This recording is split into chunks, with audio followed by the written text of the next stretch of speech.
Good evening. Welcome to the Bradford County Historical Society, and we're live on the internet right now, so welcome to any members who are joining us as well.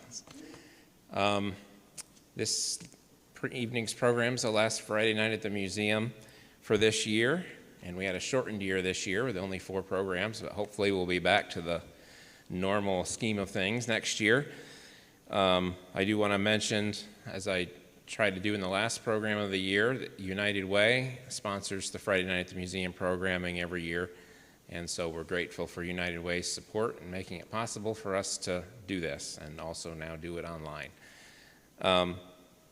The museum is closed for the season, but the research library is open regular hours Wednesday through Friday 10 to 4 and the first Saturday of the month year-round, so feel free to come in and continue to research. And tonight's program is Wyalusing in the Age of Photography, and we set this up with Morgan, seems like years ago, and then we had a pandemic, as all the other programs we had this year, and so we're glad to finally get the last program that we had scheduled 2 years ago back here tonight. So she's going to come at this time and present this evening's program, Wyalusing in the Age of Photography.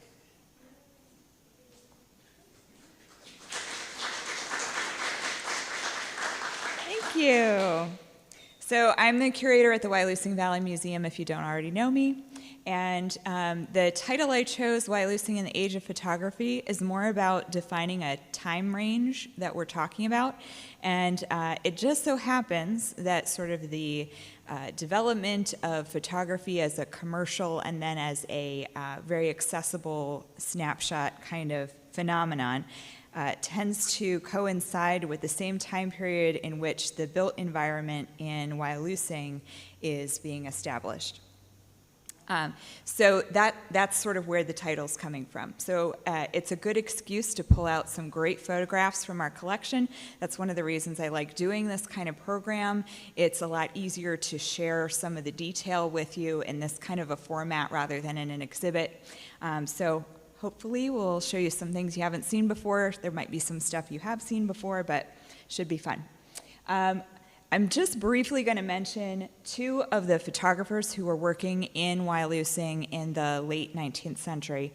Asa Porter, had been a Civil War veteran, and when he came back and lived in Wyalusing, he opened up a photography studio. That is his photo mark on the top there. And then he sold his business or transferred his business to H.J. Lloyd in 1880. And so we've got one of the Lloyd marks on the bottom there. And he continued to work in Wyalusing until the 1930s. They're certainly not the only 2 people, and I can't necessarily tell you exactly who shot all of the photographs that are going to be in this program, but those are 2 major players in terms of producing the photography. We're also going to look at a bunch of maps because I love maps. And the photographs are going to challenge your spatial awareness and your ability to switch perspectives because they didn't always take the picture from the same angle. We're going to jump around in time, and I'm going to use the maps to kind of get us centered as to when and where we are. But the area that we are looking at is pretty exclusively downtown Wyalusing, the commercial area. So Main Street, parts of Taylor, and Church Street are the main things we're going to be looking at. So 1869 compared to 1926, there's a major change in how many buildings there are in town. So I don't know if you can see the comparison there. There's maybe 5 buildings on Main Street in 1869. 1926, it's filled up. All those spaces are pretty much filled. So that's sort of the logic behind the time frame that we're going to be looking at. And I'm starting with some of the earliest pictures that we have of Wyalusing. So this would be probably around 1870, looking up Church Street, and the reason you can tell is because of the building in the background on the left, which is the school building, the old school building that was located where the bank post office building is now. On the right, there is almost to the back end of the photograph, there's a longer building with 2 chimneys in the roof. I don't know if you can see that. That is the Methodist Church before they built the steeple and some other additions to that building. So that kind of gives us what we're looking at. So that's looking up Church Street. And then this is looking the opposite direction, Church Street towards Taylor Avenue. And we're going to come back to both of these photographs. We're going to look at them a bit more. But that was just to get us started with some really early pictures of Wyalusing. I'm mostly going to be looking at one building or clump of buildings at a time and moving forward in time and then jumping backwards to the next set of buildings. But this is, my caveat, all my modern pictures are 10 years old. So if you are familiar with Wyalusing now, you'll go, oh, that doesn't look modern. I guess close enough. So this is that same angle looking down Church Street towards Taylor Avenue, just to kind of get you oriented with that other photograph. Again, lots of things have changed since that photo was taken. And here is that same photograph in conjunction with that 1869 map. And the reason I wanted to show you is to point out the vantage point. So both of those photographs looking down Church Street and up Church Street would have been taken from A.B. Porter's house and studio, which is where the yellow star is at the bottom of the map there. So he had his photo studio located there. 1869, there would not have been a building like the one that you can see in the foreground there. You can see on the left there's a house. That is on the 1869 map. The building that's facing towards Main Street to the right of the foreground building would be the Ackley store, which is also on the 1869 map. And if you kind of peek between those two buildings, you can see a very early version of the Wyalusing Hotel. And here's another, this photograph is from 1868. And this is another photograph of the hotel. The same sign is visible in that previous photograph that you can see in front of the building here. And at this point in time, it looks quite a bit like a house. And there is a large area in front of the hotel that is empty space. And people who have given accounts of what the town was like when they were children in the 1880s have talked about this square or a green in front of the hotel where they would display farm equipment, and the tintype photographer would set up his booth and take tintypes. So moving forward with the hotel, this is around probably around 1880. 1878, they add this first addition to the right-hand side of the hotel. The original building was built by a man named Hines. J. Morg Brown starts adding the additions that get it to the way that it looks now. And he also, like Asa Porter, came back after the Civil War and was becoming a business person in Wyalusing at that point. And a neat shot down the street where you can see not only the hotel, but also the beginning of the block of buildings to the left of the hotel. This brick building, which had been a drugstore at various points, ends up being Miller's Pharmacy earlier in the 20th century, and is now the Helping Hands Food Pantry, was built by itself first. And out in front, there's a cart there. I don't know how easy it is for you to read it, but it does say meat market on the side. There was a meat market in the basement of the building. And at this point in time, you can still see the sort of house part of the hotel there, that first edition. You can just see the corner. Let me see if I can make my pointer work. There we go. So this would be the Iddings Insurance Building. This is just the corner of the roof right there. And then as you go down the street, you're looking at buildings that later became part of the McCarty car dealership, and eventually the WCC building now with the Blue Heron gift shop in it. By 1894, J. Morg Brown had added that second addition on the left-hand side of the hotel. Please use the pointer, it's very helpful. If you can. This section right here was added in 1894. And you can also see over here that they've added more building next to that brick building that was in the previous photograph. It's not what's there now. It's a building that preceded it, which, if we look at the 1885 map, you can see Wyalusing Grand Hall and roller skating rink. So a place that was used as a roller skating rink, which was a really popular activity in the 1880s, but also was able to be transformed for lectures and theater programs and all sorts of things. Sometimes referred to as the Opera House, or Brown's Opera House, sometimes called the Grand Hall, Wyalusing Grand Hall. Yes? Here's the hotel, right here. So here's Main Street, Church Street, Taylor Avenue. Main Street is the one that goes in front of the hotel. Correct, yep. So this would be 706 now, running here. And then Main Street runs in front of the hotel. And on this map, you can also see what I was talking about earlier, this big open space right here in front of the hotel.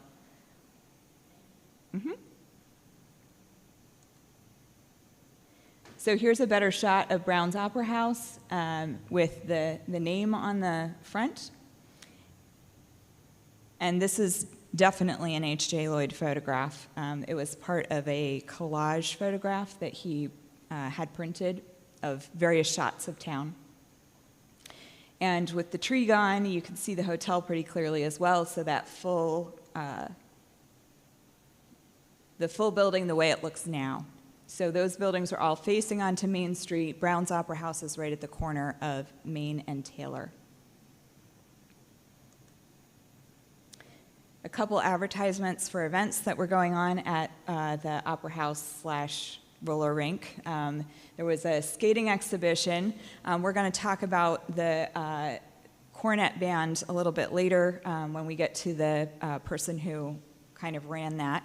But they would play for the skating.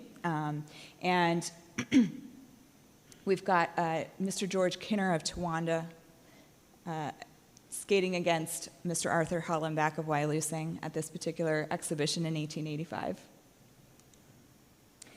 Band fairs, so again, the cornet band, they had a whole program of things like craft stalls and music events that they held in the Grand Hall. And this photograph would have been right around 1900. You're getting close to when the, when the Opera House is no longer. So this is towards the end of its life. And in 1905, there was a fire, and it burnt down.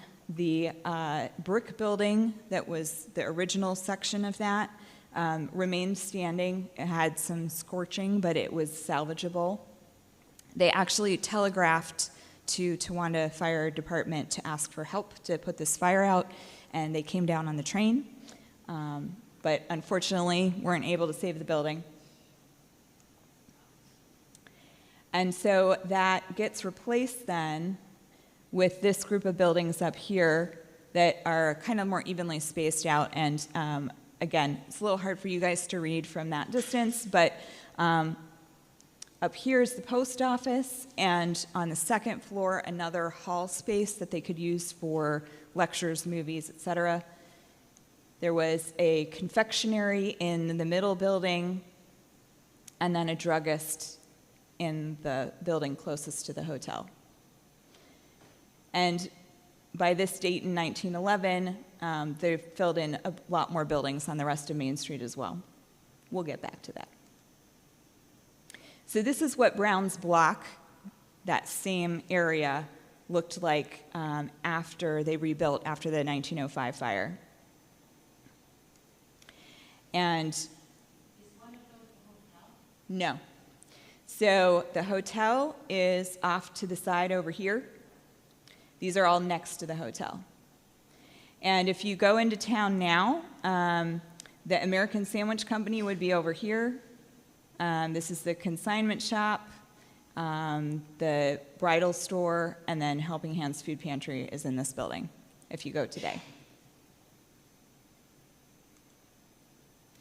But this is what the inside of the drugstore in that building on the right side of that building, that's what it looked like around 1911. So it's one of the fun things in the late 19th century. We end up with a bunch of interior shots of stores in Wyalusing. So this is Mr. Brewster. You're going to see his face later. And you can see on the back wall, they've got all their medications in jars to dispense, and then selling cigars in the front case here.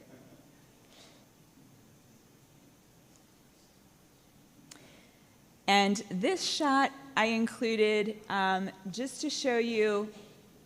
So again, here's the hotel, here's the drugstore. In the 1930s, this section of the building gets changed, and it's a much cleaner flat front, which would have been more in style at that point in time. But it helps explain the difference between that top photo and the 2013 photo, where the modern version of the building now does not have a bay window here. There's a few changes like that, but a lot of it is very much the same as it was close to when it was first built. This building over here is where the American Sandwich Company is now, if that helps you orient, and you can just see the hotel over on this side. So this photograph also has the watering trough over here that was in the middle of the intersection between Main Street, Taylor Avenue, and Church Street.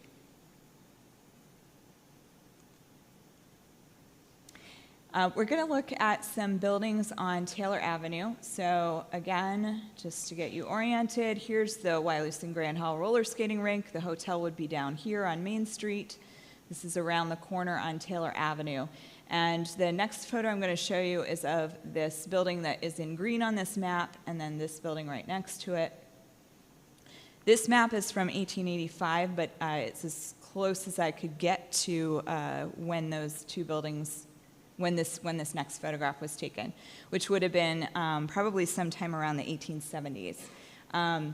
So we are looking at the base building for what became Dimick's hardware store on Taylor Avenue, and the Ackley, Lloyd & Blocher general store next to it. And it is at a point where there's not a whole lot beyond that. There start to be houses a little further down, but this area is going to get filled in at a later point as well. But early on, we've got these two stores and this tin shop down in the basement. Millie Lee talks about loving to go down into the tin shop because there would be shreds of tin crimped off of the things that they were trimming, and they could play with them and turn them into ornaments and make them pretty. So she loved going down there. Here's another shot looking down the same street, but with a lot more filled in. Dimick's hardware store ends up having an addition next to it so that it looks more like this. So the original building would be this half over here. They added on this section and this one-story section at a later point. But the windows match up, so this window shape matches up. These window placements also match up with that earlier photograph. And a little bit later look at that same area. So again, here's Dimick's hardware store with the addition. There's now a house right here. This would be what was the Ackley, Lloyd & Blocher general store. There's a building here that was a boot and shoe shop in 1897.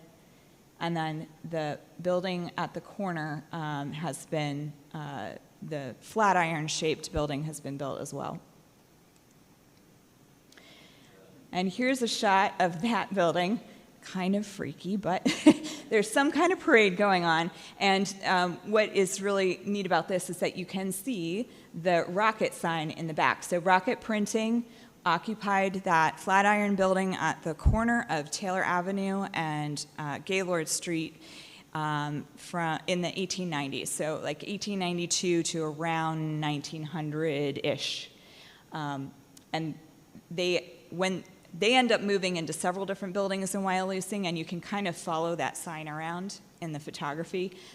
So this rocket sign ends up on the various different buildings that they work out of. So by 1902, the boot and shoe store has moved into the Flatiron building here. So this, again, Taylor Avenue. The Dimmick's Hardware is right down here. This was the general store. The main street is off this direction. So M.J. Larkin was the original owner of the boot and shoe store on the corner there, but it stayed a boot and shoe store for quite a while. This is after Mr. Platt took over. I think this photograph is sometime in the 1930s. And then I threw in one from the 1950s when I believe Mr. Kinney had taken over it at that point. And so it's someplace that people who grew up in Wyalusing remember going to get shoes. All right, jumping back again. So we're going back to the 1869 map and this sort of 1870s photograph. So this little shed right here, which at the point in time that this photograph is taken, it's a blacksmith shop, but that's the location where the Flatiron building that the shoe store is in. That's where that ends up. But where I'm going next is this building over here, this house, which is owned by one of the Gaylords, and that later becomes one of the hotels in town as well. So this house here on the corner, again, here's the blacksmith shop. This is Church Street here, running into Taylor Avenue this direction. Main Street goes off this way. And this house was purchased by Mr. Gary and turned into a hotel and then was later purchased by Mr. Holland, who owned it briefly. So on this map, it's called Holland House. And it's 1897, so the addition has already been put on. And very shortly after that, it gets renamed the Middendorf Hotel when Joseph Middendorf takes over. He was managing it for Mr. Holland and then ends up purchasing the building. And what is kind of interesting is that it's straight up an addition. They left the house here at the back. You can still see the gable end of the house and the livery stables back here. Now, they do end up doing another addition in a little while. Oh, but first we have this lovely parade shot going past the hotel. Again, you can still see the house attached to the back of it there. And then eventually they do add a 4-story addition on the back that takes away the remainder of the house. So that's one big hotel building. And we've got a nice shot of the dining room from, I believe, around the 1950s, maybe 40s. Yeah, you have a question? Sure. What was the draw for all the hotels? So they advertised fishing, hunting. It was easy access from the railroad. So if you were traveling along the route that would take you through Wyalusing, you might stop just for an overnight. But a lot of what they were advertising the hotels for was the same kind of things that people travel for here now, fishing and hunting and being outdoors. So, yeah. They also would end up housing, if there was an act performing at the Opera House, they would end up staying at the hotels or that sort of thing. So I got to talk to Betsy Reynolds, whose parents owned the Middendorf Hotel, and she had memories from her childhood of entertainment groups coming through, even at that point when there wasn't an active theater in town. So, people traveling. And you can see the bar like through the doorway there as well. And they did also end up using them as sort of long-term housing. Like, people were using them as a place to live as well. So especially later, they end up being sort of an alternative to having an apartment in town. Okay, back to 1885 again. And again, this is sort of just to remind you of the fact that this is an empty space in 1885. Again, here's the hotel. It says straight across from it, no buildings. And then they put this building in. So the building at the corner, which to me seems counterintuitive, that you would start at the corner and work the other direction when there were already buildings on the other side, but that's what they did. So this is Helix Jewelry Store. I love the detail on here with the multicolored, whoops, keep pushing the wrong buttons here. These multicolored shingles on the area in between the two floors. I think those are fun. He's got great signage. So he was a watch shop jeweler, sold guns and ammunition, all sorts of things. Optician. So in this shot, that's still Helix Jewelry Store on the corner, but they've now filled in the rest of it. So these buildings go across behind Helix Jewelry Store so that they have an entrance on Church Street, which is this street, and on Main Street, which is here. So everything from Helix back to this building here goes all the way across between the two streets at an angle. So they end up being much larger spaces than you might otherwise think. And here's a sort of more close-up shot from the 1920s of the Main Street entrances to those buildings. And at this point in time, this is the Smith & Waldo department store. I've got a nice interior shot of that as well. So this would be clothing and fabric. You can see some bowler hats there in the foreground, bundles of cloth, possibly shirts, and they've got it set up, again, might be a little hard to see it from where you are, but this says 1861 on the top. They've got some kind of Civil War anniversary display up on the top shelf there.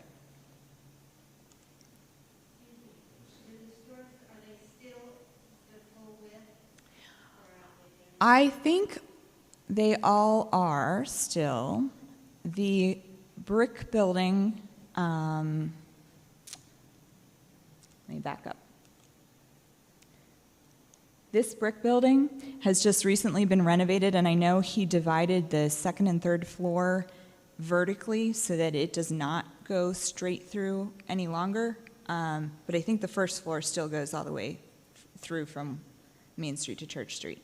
The other structures that are closer to the corner do still go all the way through, as far as I know.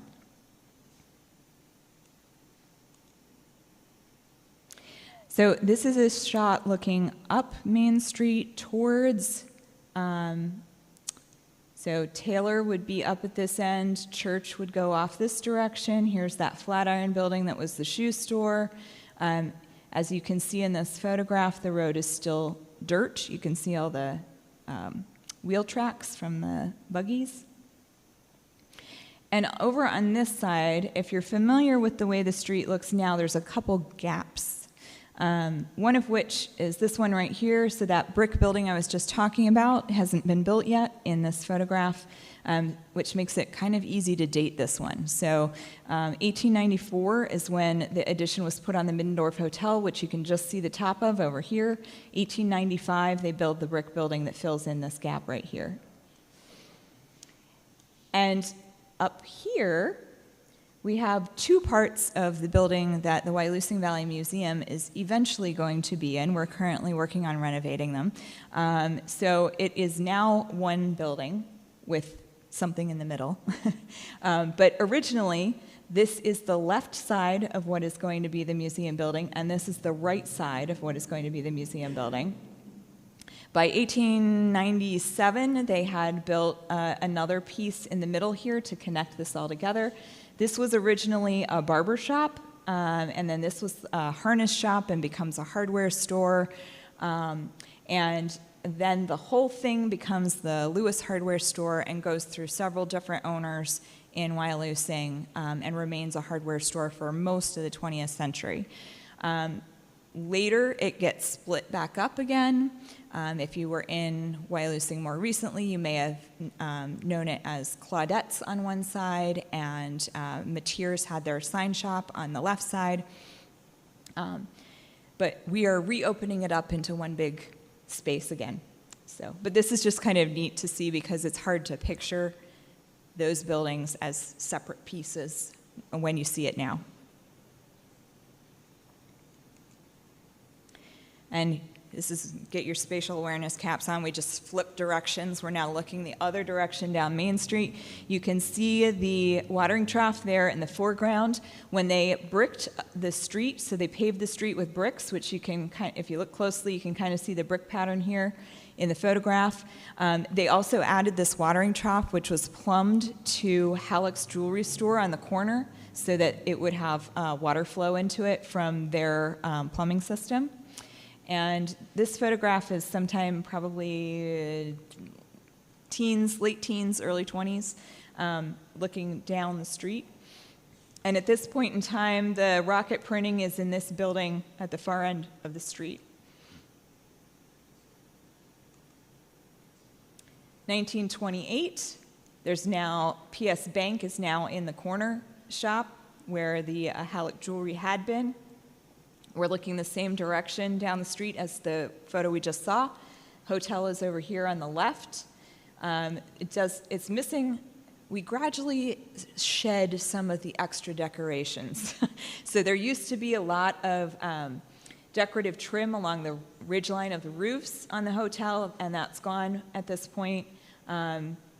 You'll see some other buildings that lose finials over time, that sort of thing. Like this one. So this is Alice's Pharmacy. In 2013, it was the Wyalusing Area School District admin building. And one of the reasons this is a particularly interesting building is because this is a mail order storefront. So Alice was the guy who ran the Wyalusing Cornet Band, and he had a pharmacy in town. The hotel would be off to the left, so he is a little further down Main Street from the hotel, but on the same side. And the building front he bought was from Mesker Brothers in St. Louis, Missouri. And you think, why would you bring a building all the way from St. Louis to Wyalusing? But this is one of the wonderful things about having a train run through your town, is that you have access to all these mail order goods, even the really large and difficult to transport ones. So here's a picture from the Mesker Brothers catalog of the building front that Mr. Alice picked out. And I'll show you a side by side. So here it is. This is the same model that he picked, but with, he only has 2-story building, and this was a 3-story version of it. And if we look at the modern with the colors, it's a little easier to see how those architectural details match up. The white tends to make it all blend together. But with the paint design, you can see how the different square medallions are the same, the pilasters are the same. And these are metal front buildings that are actually made out of multiple metals. So you'll have heard of iron front buildings maybe. This is iron on the bottom where it needs to be tougher, and it's okay if it's heavier.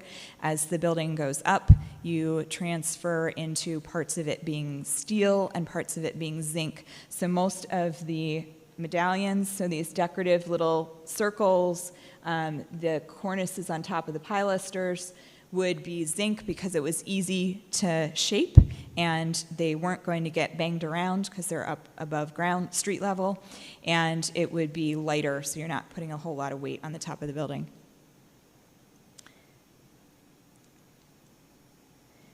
Just a little bit further down Main Street, if you kept going beyond Mr. Alice's drugstore, this is a view of Mrs. Wells and her bicycle, right around 1890s, 1900 probably. And what I wanted to point out here was this building over on this side, which in the 1890s is still mostly house. This would be the Fees House. They, I believe, had an office in there as well, but this building gets transformed into a highly commercial property shortly after this. So a little bit later, so this would be pre-1910, but getting close to that time period. That same house building is this building here. They've added this section. And on the left is Wilson Brothers Meat Market, which I have a lovely interior photograph of. So it just makes you think, oh yeah, no refrigeration. They just need to hang everything up. So there's the Wilson Brothers in their meat market, ready to sell you something lovely for dinner. And then later, this becomes the movie theater. So same building. We're looking at the same building on, so this would be the opposite side of Main Street from the hotel and further down. Now it's where the pizza place is located, if you're familiar with that. This photograph would be around 1924 based on the movie poster that's out front. This happens to be one of the lost movies, so it's not something you can ever see because they can't find any prints of it.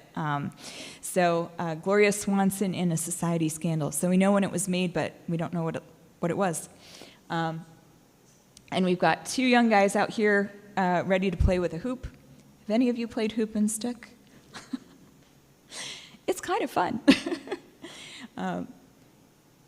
And then a little bit later in the 1950s, this photograph was taken during the bicentennial when people were dressing up in what they considered older clothing at that point.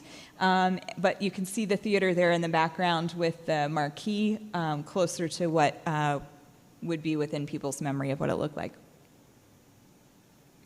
And then over here, you get just a little bit of Norconk's clothing and shoe store there. And the museum building would be just a little bit further over this way. All right, back to 1869 again, just to get us oriented. And this time, we're going to be looking back up the street. So here's Main Street. Here's the hotel. We're going to be looking up Church Street. And on the map here, this area that's maybe a little bit green, and it says Academy. That's where we're headed next. So here's that photograph again. And the Academy is right here. It's got this school bell tower on the top, which is how you can pick it out from the rest. So the Academy was built in 1861 by Wyalusing Educational Union, I think, and they built it as a private school and rented out the second floor to various groups. But pretty quickly it got turned into, partially at least, a public school. I think 1867, the township purchased 1/4 of the building to use for primary school. They were replacing the one-room schools at Mariel and Browntown by having the students come here.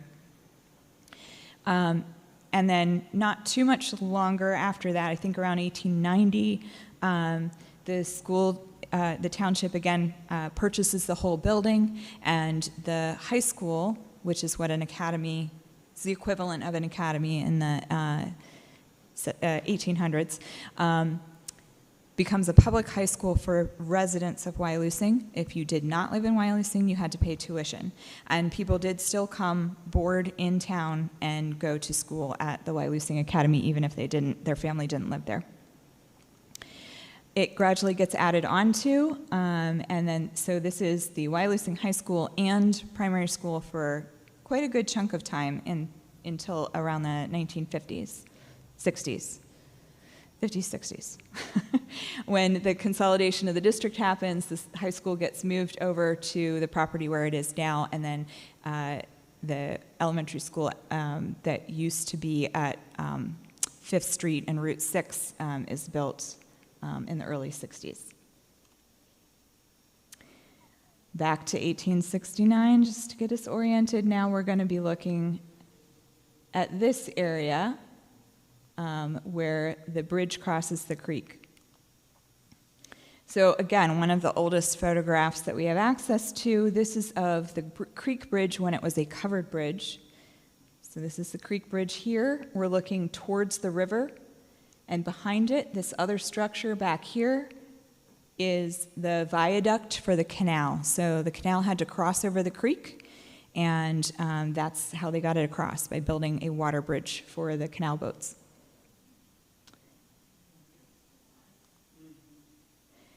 Just to, again, help orient a little bit, this is an aerial photo from the mid-20th century where the creek bridge, a different version of the creek bridge, this is the Iron Creek Bridge, and the current location of the Route 6 bridge across the creek are both present, so you can kind of see the difference in angle.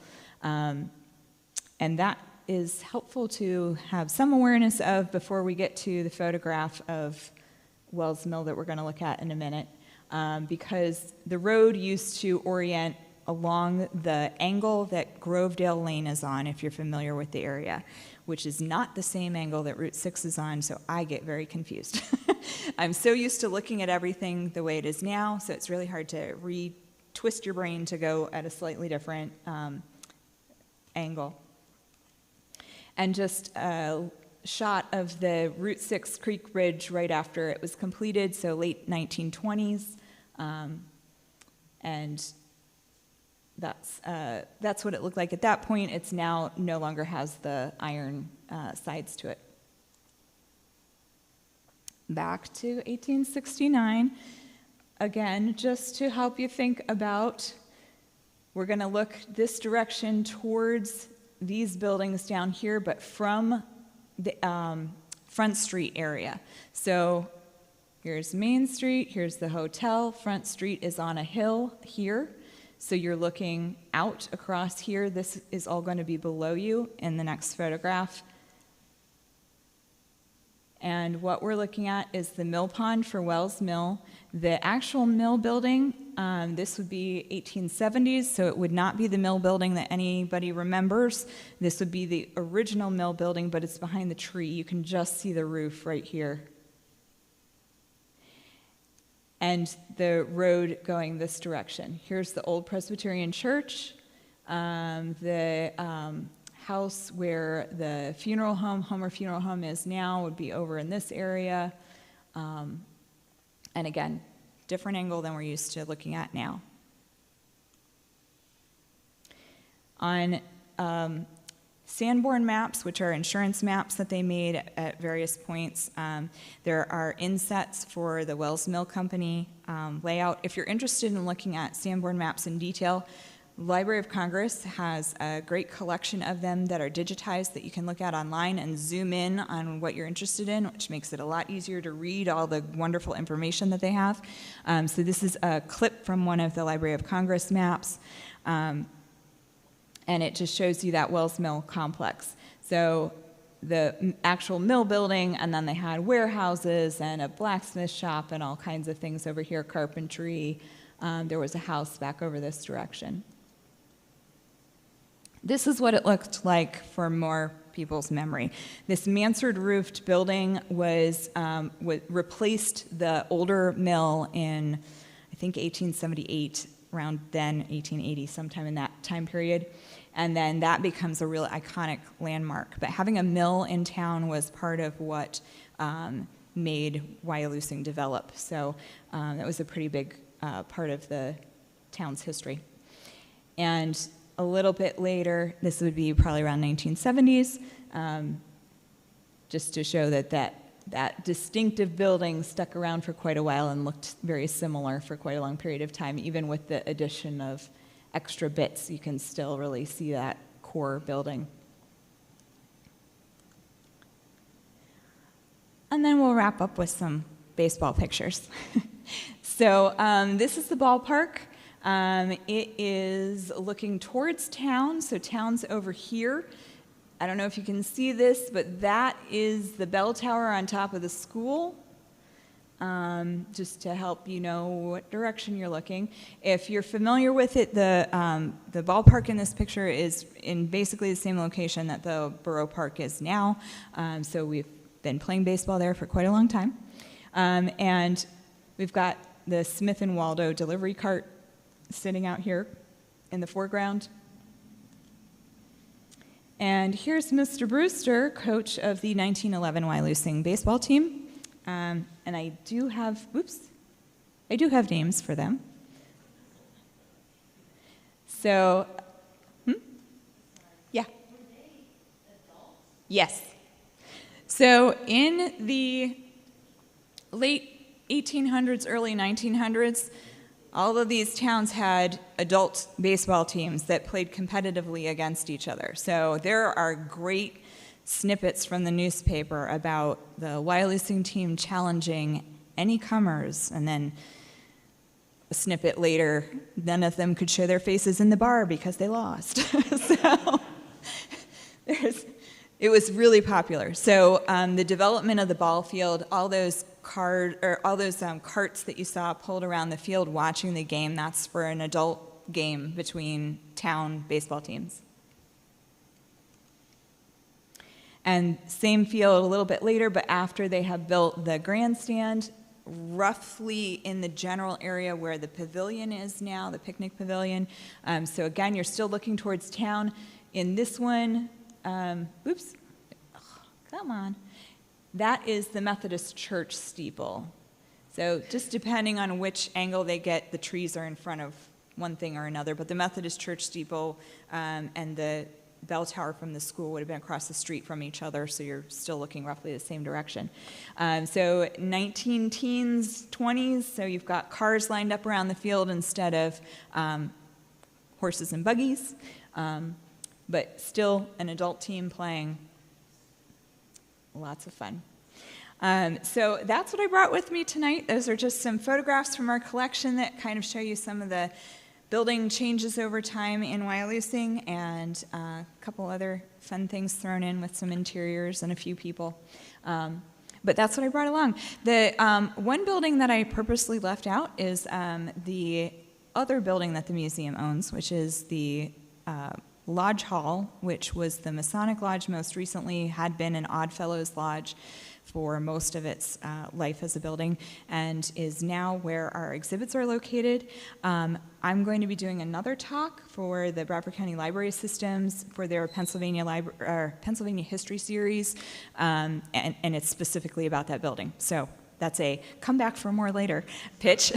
And also, if you want to see it in person, the exhibit that we have open right now is in that Lodge Hall building on Church Street, and we have 2 more weekends that we're open for walk-in visitors. So we're open seasonally for walk-ins.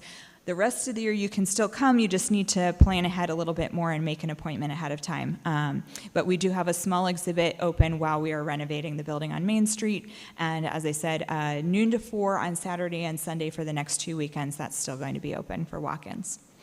All right, so does anybody have any questions or anything you want me to go back to? Yes? Uh-huh.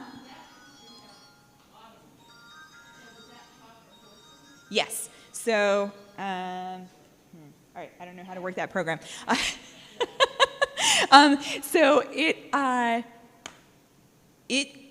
when they bricked the road, they put the trough in.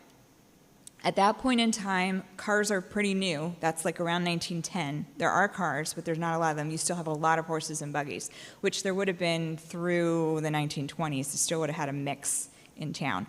So yes, the watering trough was for horses, but early cars needed water too. Those early cars had lots of radiator issues to deal with, so you wanted to be able to have access to water to cool your car down as well. So it still was handy even after cars start taking over from horses. Yeah.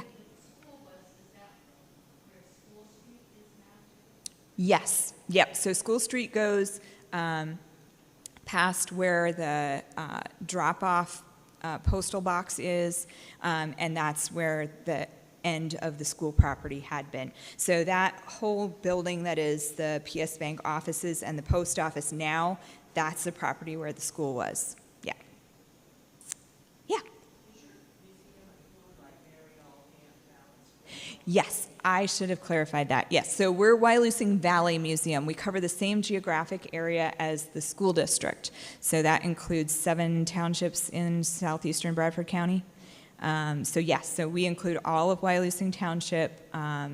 We include Tuscarora Township, Stevens, Wilmot, Terry, Albany, Overton. I think I'm forgetting some, but it's a bigger area than just town. We have a lot of photographs of Wyalusing in the town of Wyalusing, so that was what I was focusing on for tonight. But yes, we cover more than that at the museum. In fact, we just got some neat stuff from Stevensville, so we're adding to our collection of things from outside of Wyalusing Borough. All right, thank you very much.